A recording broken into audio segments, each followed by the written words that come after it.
Yuba-Sutter.live's local government live streams are presented by Plumas Lake Self-Storage in Plumas Lake, where lifelong local residents are helping other residents keep things safe, providing indoor storage units, outdoor RV and vehicle parking, moving supplies, and Penske truck rentals. Details at plumaslakeselfstorage.com.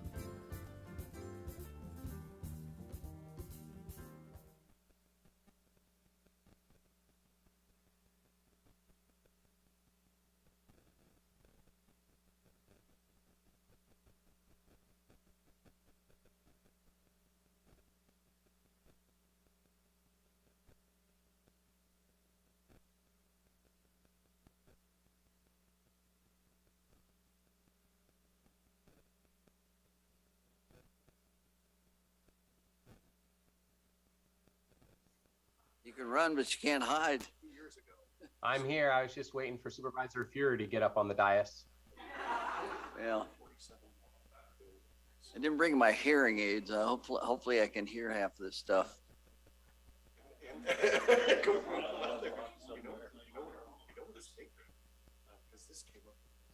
I put them in and the batteries are dead, so he's gonna have to learn to change. Where are you, Gary? Oh, Gary's at home. But I might look like I'm at Bullard's Bar. Did you do the quick test? I did. I did. You did? I did. Uh-oh. Do I detect a positive?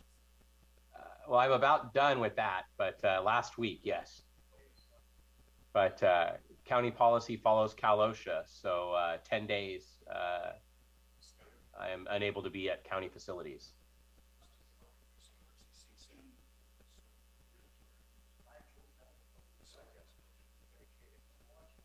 Think.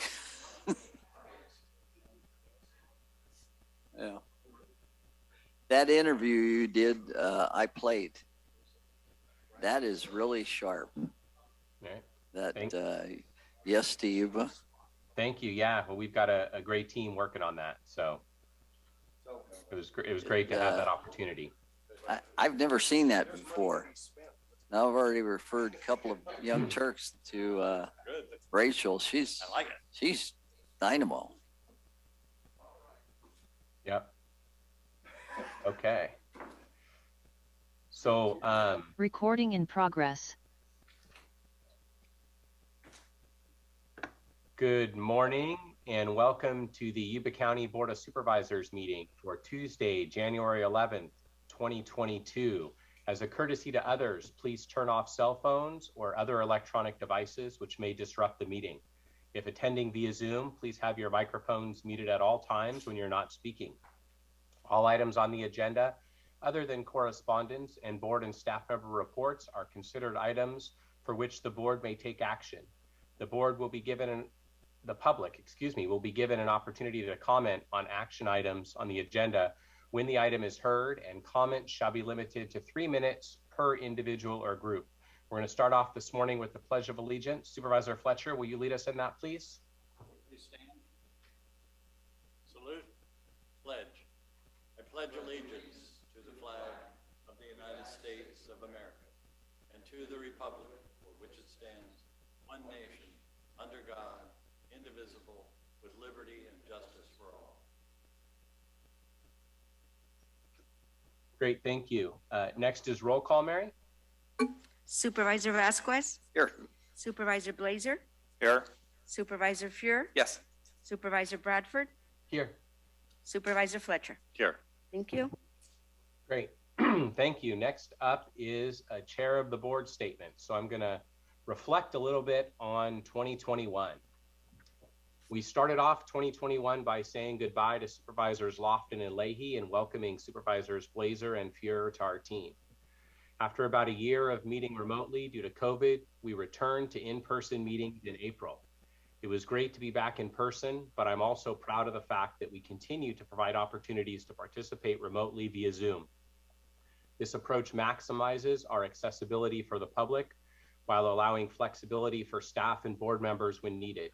It's my hope that the legislature modernizes the Brown Act to allow this approach to continue indefinitely. I will continue to advocate for that. We've accomplished many things this year, but I just want to highlight a few items in 5 key areas.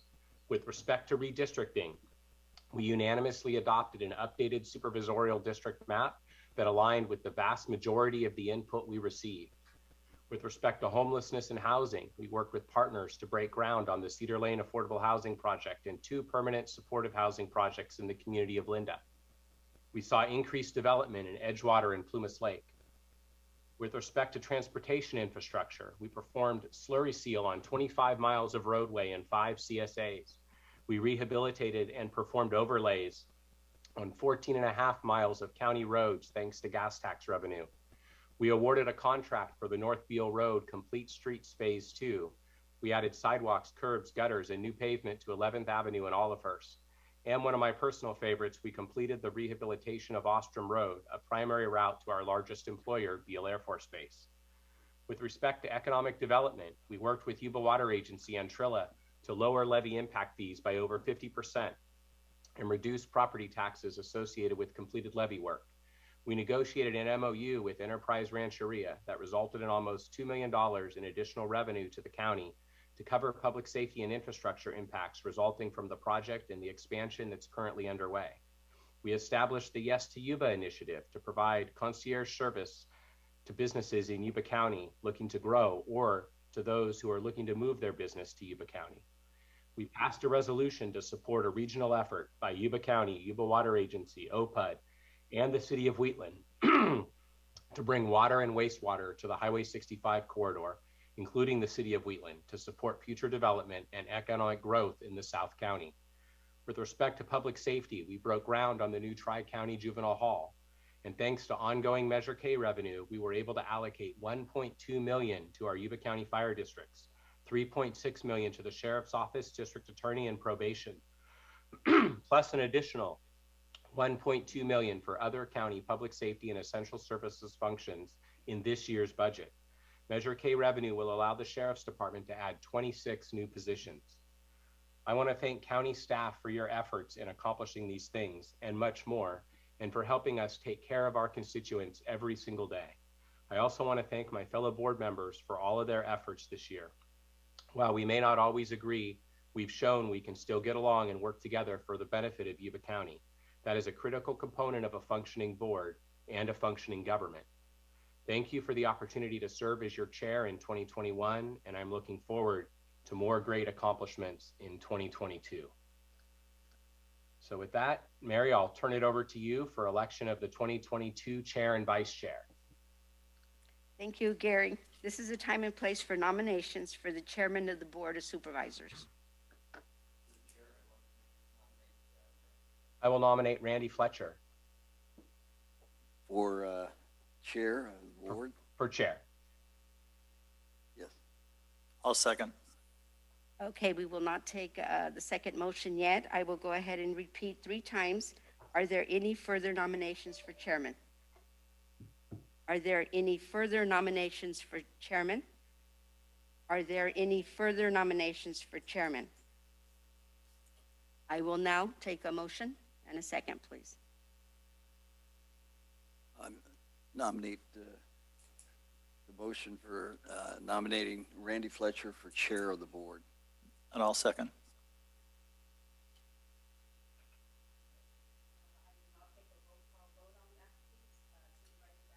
Yes. Yes. Yes. Yes. Yes. Thank you. Motion passes. I will now take nomination for vice chairman of the Board of Supervisors. I will nominate Supervisor Andy Vasquez. I'll second that. I will go ahead and repeat the nomination for vice chairman 3 times. Are there any further nominations for vice chairman? Are there any further nominations for vice chairman? Are there any further nominations for vice chairman? There being no further nominations for the office of vice chairman, I will now, the nominations are hereby declared closed.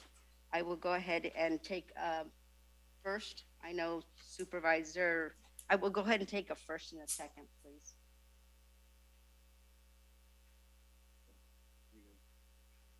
a motion.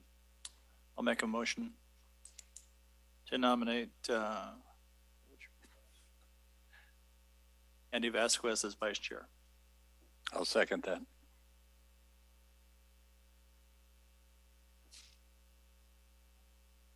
I will go ahead and take a roll call vote on that. Supervisor Vasquez, Yes. Supervisor Blazer, Yes. Supervisor Fuhr, Yes. Supervisor Bradford, Yes. Supervisor Fletcher. Yes.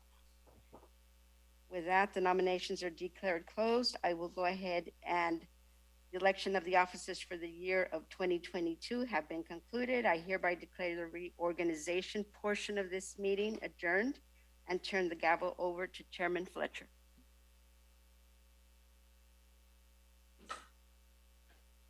Great, thank you. I now have a gavel. You're in trouble. So let's move right into consent agenda. Move to approve. I have a first. I will second. Any comment from the public? Any comment from the board? Roll call, please. Supervisor Vasquez, Yes. Supervisor Blazer, Yes. Supervisor Fuhr, Yes. Supervisor Bradford, Yes. Supervisor Fletcher. Yes. Motion passes. Thank you. Moving on to public communications. Mary? Any person may speak about any subject of concern, provided it is within the jurisdiction of the Board of Supervisors and is not already on today's agenda.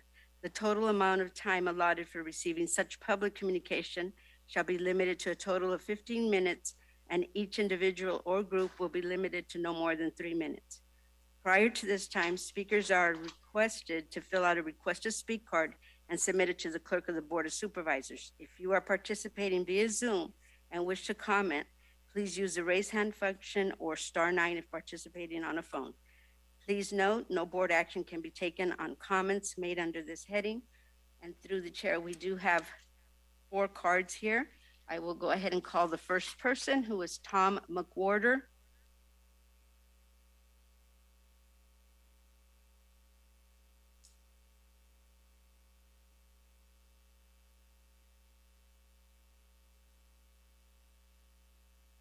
Good morning, Supervisors. Good morning. And I have to apologize on the card. I put measure M, it's actually K. So if we could please fix that for the record, sorry. I was here a couple months ago and was asked about the status of that. And as far as that tax is going and the lawsuits that are in process. And I just wondered if the board had come up with a plan once the lawsuit is lost in the taxpayer's favor. How are you going to refund me my $13.27? I'm sure I'm not the largest contributor to this tax. I don't know, maybe you guys have a threshold. You won't get a refund unless you can prove that you got taxed over $1,000 or some number. But I would just advise that, the Boy Scouts always say be prepared. And so hopefully you've got a plan B. And, next time if someone wants to put a tax like that on the ballot, be a little bit more clear whether it's going to be a 50% plus 1 or 2/3. None of this gray area. I don't like spending money on lawyers for something that should have been a simple decision. So anyway, have a nice week. Okay. Thank you. Thanks, Tom. Next person we have is Charles Sharp.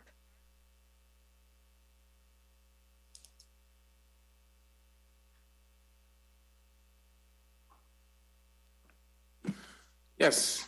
Good morning, Charles Sharp. I hope everyone is doing well today. In October, Fred Mitchell, North Yuba Water District Director for Division 2, sold his house and moved to another county. This made him ineligible to be a director. The law says the district has 60 days to appoint a replacement for the vacant position. This past 60 days, and the law says it is now up to the county to appoint a successor. I don't think there's any going back. The district failed to do its due diligence, and the law says the county is now obligated to appoint someone. With that in mind, I know that Bruce Health would like to apply for the position. Bruce is a resident of Dobbins and is qualified to be a director of the North Yuba Water District Board. He actually ran for the position in November 2020. By the way, the North Yuba Water District will have 4 seats up for election in November. These seats are now held by appointees, and by law, an appointee's term ends with the next election. And I'm sure the county's election department is aware of this. With that, I must go. Thank you for your time. Next person we have is Chris A.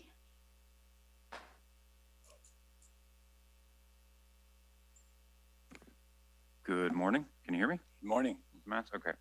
I'm here with a warning, but first I will tell a little story.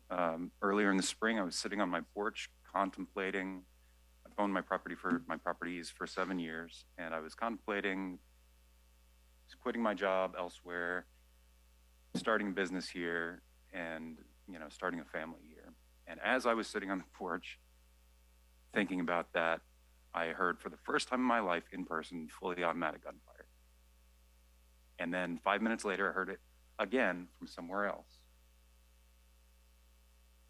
These are illegal growers that are cartel. If you haven't been keeping up on the news, they are cartel moving from Mexico up here because it's easier. And it is, people like me are at our rope's end, and okay, let me go back a little bit. After that, I list my property. I went to my real estate agent and listed one of my properties. I asked her to list one of my properties. She gave me a price. I said, no, double it. She said, I won't do it. I listed it myself for double what she said it was worth. I got 5 calls a day, every day, for 10 days, all cash buyers wanting to make a deal. I changed the ad and said I was going to put a covenant in that there would not be any illegal growing or no marijuana cultivation allowed. All calls stopped. I lowered the price, $100,000, not a single call. So that tells you who's moving in to our county. And every property that's sold on my road, 5-mile long road, has been growers in the last 2-3 years, every single one. There's been no enforcement this last year, almost no enforcement, because we don't have any money to do it. There was an ordinance in 2012, you guys know this, that opened the door for growers to come in and grow legally. 2015, it got ripped out from under them and turned them all into criminals. Most of those people who moved here to operate legally sold their places to illegal growers, and now we have this problem that is spiraling out of control. It is getting worse and worse and worse. So we need to revisit our strategy here. It is not working. It's not working. And to be honest, the way that was done with the urgency ordinance, we all know that was only done to circumvent the right. This is a land use issue. This was a zoning issue. And it was done as an urgency ordinance to circumvent the constitutional right of referendum from the citizens. You're not the only, this county isn't the only one to do it, and it is causing havoc throughout the state. It is fueling the black market. All right, my time is up, but please, please, please take this seriously, or else this county is going to go to hell in a handbasket. Thank you. To the chair, we don't normally make a remark, but you might consider calling the sheriff and discussing your problem with him. Okay. Thank you very much. So Chris, if you would also send me an email, I'd appreciate it. Thank you. Next person we have is Tambra Courtwright.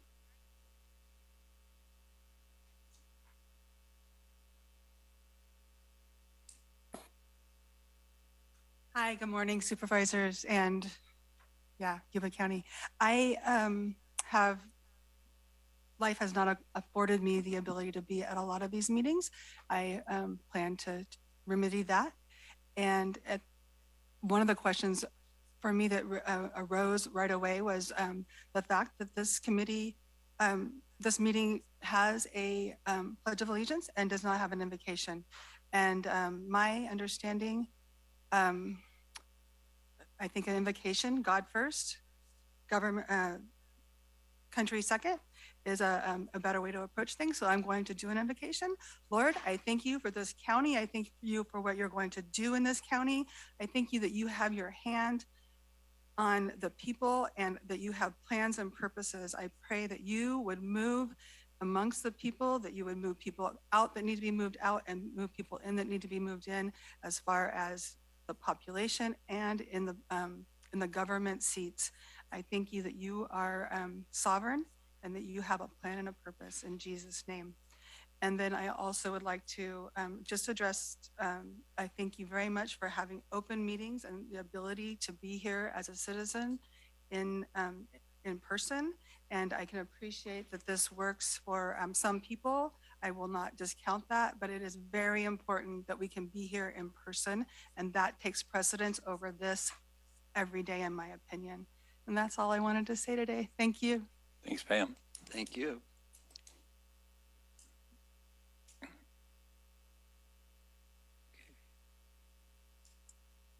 Through the chair, no further cards.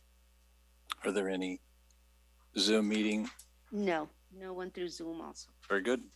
Moving on to county departments under 682, 2021 Board of Supervisors, consider the removal of Danielle Lubbock, District 1 Commissioner for the Yuba County Planning Commission. Okay. We have a presentation from. Well, I have a comment to make. All right. In 2009, Danielle was my nominee to represent the 1st District on the Planning Commission. While I appreciate the work she's done for the county, I'm at a point where I've lost confidence that our approaches to planning and development in the county are in alignment. I'm asking this board to allow me to nominate a different individual for the Planning Commission to represent the 1st District by removing Danielle from the position of Planning Commissioner. I'll make that motion. Comments from the board? When would her term normally be up? Doesn't matter. It's Did it run consistent with your term or not? no. No.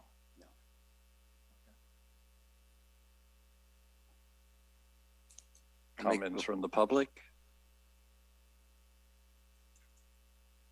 Yes. Do you have a card? Okay. Yeah, please come up.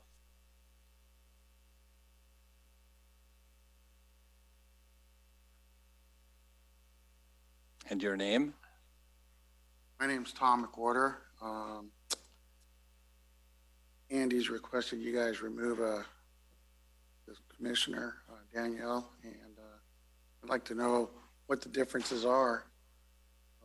Are not opposing viewpoints encouraged in the United States? And can't we all just get along? But no, if we can't, we just throw the obstacle overboard. I'd like to know exactly what is the disagreement. Well, that's, I think I'll let County Council address that. Love these masks. Yes, sir. Thank you. And with the chair's permission, the board member or the commission members serve at the pleasure of the board. And if a board member loses confidence in their appointee or the board's appointee at their nomination, they have the right to request that the board remove that individual. As at least one court has said, a 2nd or 3rd level administrator, which would be a subordinate to this board, bears to his superiors a relationship of the most intimate nature, requiring complete trust by the top administrators in the judgment and cooperative nature of the subordinate. Loss of that trust is not a matter susceptible of proof, such as is involved in the cases where a classroom teacher is dismissed or demoted for objective acts of misconduct. And in there, the court is recognizing that when someone serves at the pleasure of the board, there can be no reason at all. It is simply a loss of trust that is sufficient in and of itself. Typically from a personnel standpoint, when I was advising on personnel matters and we were discussing the release of at-will employees, the advice was always do not give a specific reason. You don't want to create conflict, nor do you want to in any way implicate a liberty interest that might arise.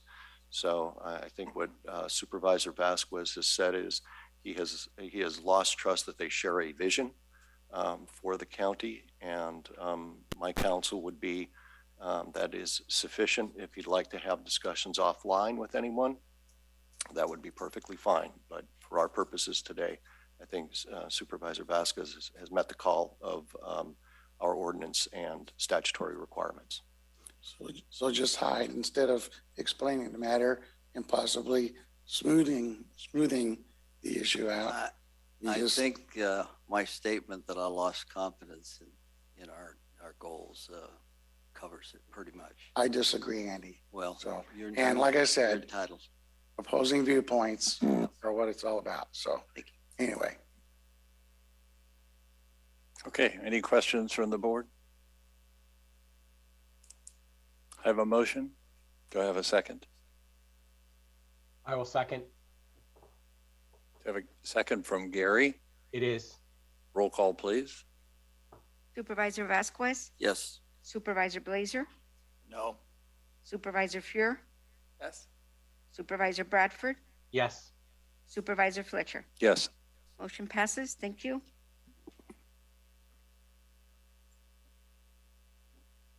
Moving right along, correspondence. I think that's pretty self-explanatory. From the board and staff. Comments? Andy? Well, it's different being in the stands now instead of front of things. It's been a wild year. I think we've accomplished a number of things that have pointed Yuba County to growth and in a state that is not growing as it should. And I really enjoyed the journey, and I enjoyed the board working toward common goals. So thank you.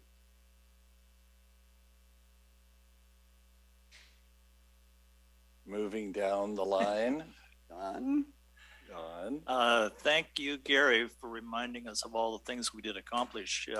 They stack up and you can't remember all of them, but we actually did a lot of positive things last year. I also appreciate public comment.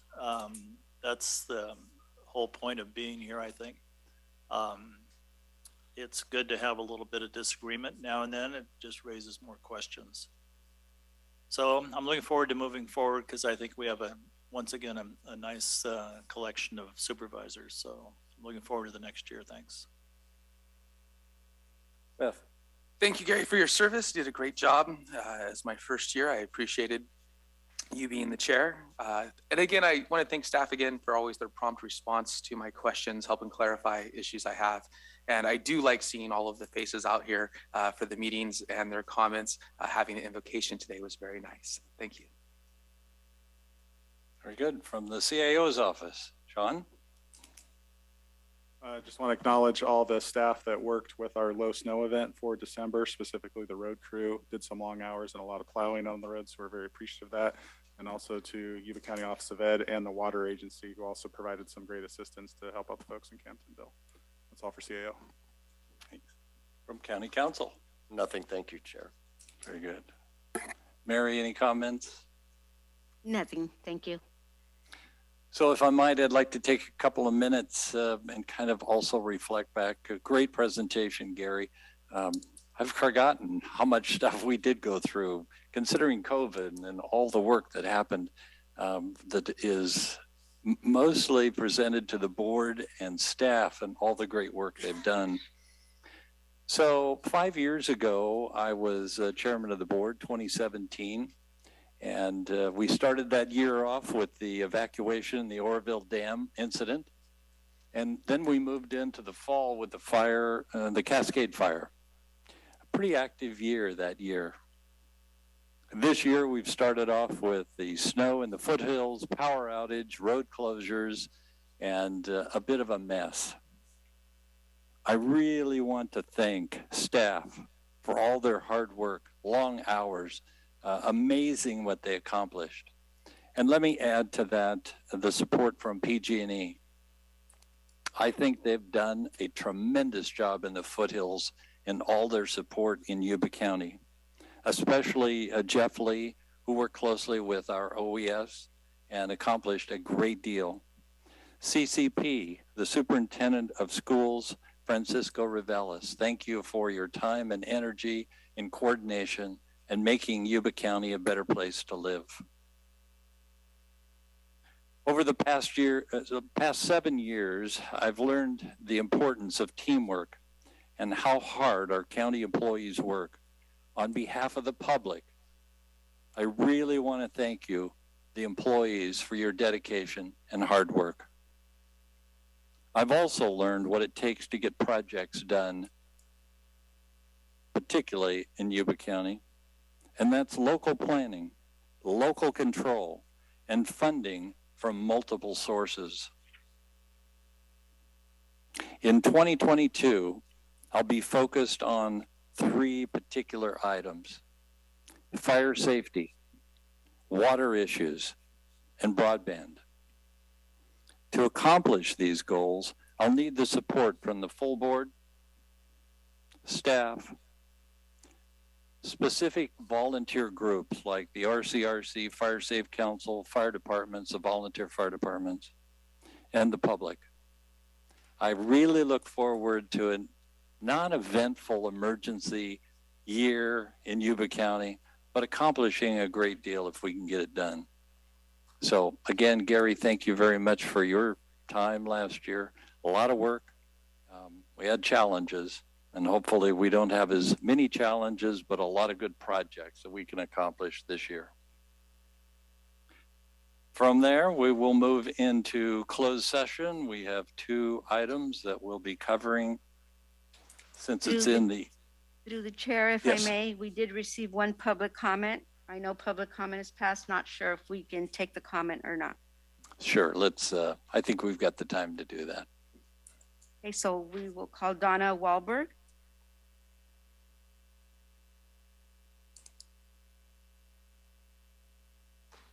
Good morning, everybody, Good morning. and Happy New Year. Happy New It's Year. already gone past.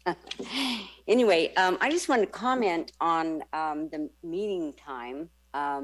I read the agenda and I was very much interested in item number 1, 688, 2021, the California Mutual Aid County and Intramedical Health Agreement. And so I got here and I just looked at the agenda. It was on for 8:45, you know, and the meeting starts at 9. So I kind of overlooked that because the top of the agenda, it says 9:00 a.m. So that kind of snuck by me. I'm kind of curious what happened on that. Did you guys approve it? I guess I can find out, but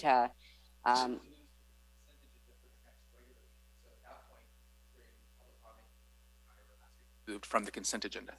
thank God. So it was not determined yet. It was not agreed It just gets moved to the next on. general meeting. Perfect, because I very much want to comment on that. So thank you. Just set my mind at ease. Thank you all You're for being welcome. here. Okay, so from here, we'll be moving into closed session. Mr. Chair, Yes. if I may, prior to moving into closed session, just a brief amendment to the agenda item 3/2022. In the closed session item, it identifies County Administrator Kevin Mullen or designee as the negotiator. In our open session item, the board appointed Mike Lee and Dan Peterson as the negotiators for the county. So I would ask that we amend that agenda item designation to be negotiators, Mike Lee and or Dan Peterson. Very good. Do you need a motion on that? We do not need a motion. I just need to clarify it for the record so that the record is clear as to who the negotiators are. Great. Thank you. Thank you. And I think there was one more question. Sure. Good morning. And your name? Comment. Ann Schumacher, longtime resident of Yuba County. Anyways, my heart is here, very much so. I just wanted to say that I know there's a lot of, money that goes into, I guess, actually, maybe it's not even expensive, but emergency contact things where we'll get text messages. Let's just say there's something going on. And I have an idea, because we want the public to be involved and to know what's going on. And some people, it's kind of tough to make it down here. If they could get a text message saying, hey, there's a supervisor meeting going on right now, and this is is on the agenda, or city council, or, school, or just the way it's a notice, because we're all busy, but we all also need to be involved, want to be involved. And it would just be another reminder of something important going on. Anyways, I just wanted to put that out there. I don't think it would take a lot to implement something like that, just like they do, like I said, some kind of an emergency or Amber Alert or something like that. So anyways, I don't know what you guys think about that. Maybe you don't, want people to see, but anyways, all right, thank you very much. Great, thank you. If I could make a comment, trying to get a hold of people is kind of like herding cats. And it's very difficult because of the amount of media that they have. And we try as supervisors to spend our money to try and notify the constituents. We just haven't figured out a way that covers everybody. I've got a radio show that runs for 2 hours on Sunday. Other people put out flyers. It's very difficult to get a hold of people because we are busy.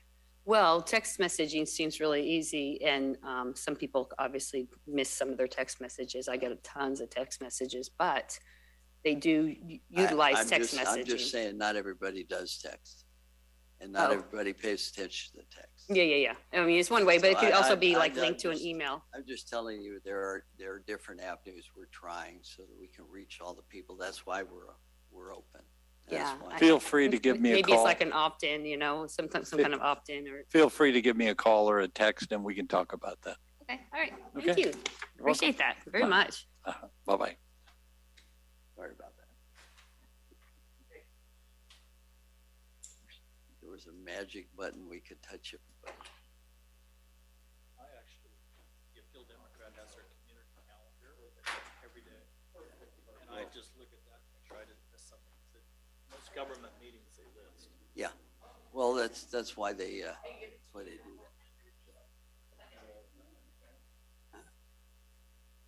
that.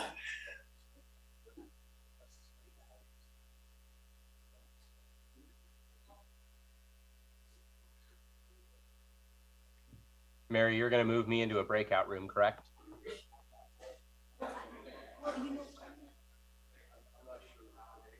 Gary, as soon as a conference room is there, so I'll go ahead and let you in there.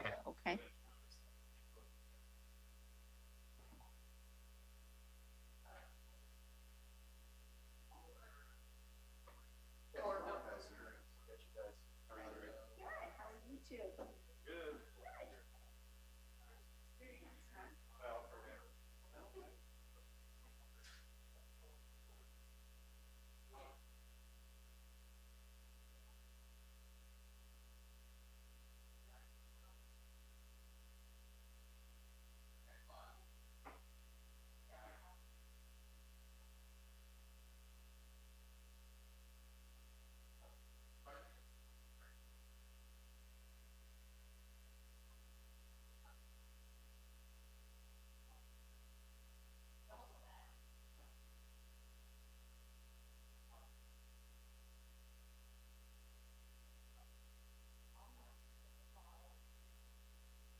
Yuba-Sutter.live's local government live streams are presented by Plumas Lake Self-Storage in Plumas Lake, where lifelong local residents are helping other residents keep things safe, providing indoor storage units, outdoor RV and vehicle parking, moving supplies, and Penske truck rentals. Details at plumaslakeselfstorage.com.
Yuba-Sutter.live's local government live streams are presented by Plumas Lake Self-Storage in Plumas Lake, where lifelong local residents are helping other residents keep things safe, providing indoor storage units, outdoor RV and vehicle parking, moving supplies, and Penske truck rentals. Details at plumaslakeselfstorage.com.